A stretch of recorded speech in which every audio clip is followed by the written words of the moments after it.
భువనగిరిలో పుట్టినటువంటి నయీం తెలుసు కదా అందరికి, ఎంత కిరాతకంగా చంపేది ఒక్కొక్కరిని.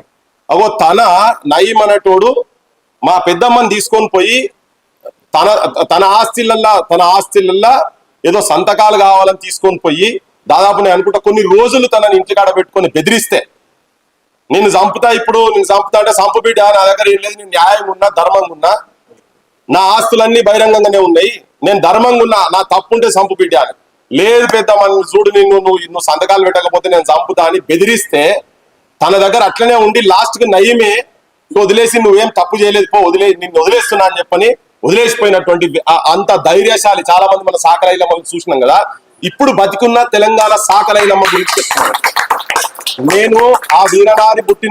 ఆ వీరనారి ఉన్నటువంటి ఇంట్లో మామూలు ఈశ్వరమ్మ అంటే ఏదో ఉట్టిగా ఏదో ఇట్లా వస్తుంది, ఏం తెలియని చదువురా అనేది అనుకోకండి. సంస్కారవంతంగా ఉన్నటువంటి వ్యక్తి, మంచి ధైర్యశాలి, ఉట్టిగా వ్యక్తి గురించి నేను మాట్లాడతలేను.